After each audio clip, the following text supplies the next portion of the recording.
Hello welcome to AKS news zone. Tollywood young hero Kiran Abbavaram నటిస్తున్న latest movie టైటిల్ను reveal చేశారు. రీసెంట్గా కా మూవీతో బ్లాక్ బాస్టర్ హిట్ అందుకున్న కిరణ్ అబ్బవరం ఇప్పుడు రొమాంటిక్ యాక్షన్ ఎంటర్టైనర్లో నటిస్తున్నారు. ఈ సినిమాకు దిల్ రూబా అనే టైటిల్ను ఫిక్స్ చేశారు. ఈ సినిమాను విశ్వకరణ్ డైరెక్ట్ చేస్తున్నారు. ఇక నందమూరి బాలకృష్ణ నటిస్తున్న లేటెస్ట్ మూవీ డాకు మహారాజ్ నుంచి సెకండ్ సాంగ్ను రిలీజ్ చేస్తున్నామని మేకర్స్ తాజాగా వెల్లడించారు.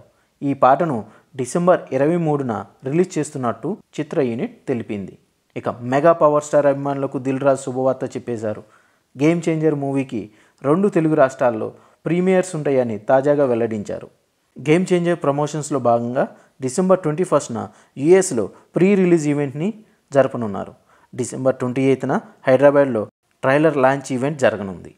నందమూరి మోక్షజ్ఞ యొక్క డెబ్యూ మూవీని ప్రశాంత్ వర్మకు అప్పగించారు బాలకృష్ణ.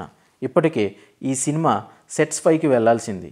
కొన్ని అనివార్య కారణాల వల్ల ఈ మూవీ క్యాన్సిల్ అయిందని, నాగ్ అశ్విన్ దర్శకత్వంలో మోక్షజ్ఞ డెబ్యూ ఉంటుందని ప్రచారం జరిగింది. కానీ ఇప్పుడు ప్రశాంత్ వర్మతో సినిమా ఆగిపోలేదని, త్వరలో సినిమాకు సంబంధించిన వివరాలు వెల్లడిస్తామని నిర్మాతలు ప్రకటించారు. ఈ వీడియో ఇప్పుడు వరకు చూశారంటే మీకు నచ్చిందనుకుంటున్నాను. Please like, share, subscribe my channel for more videos.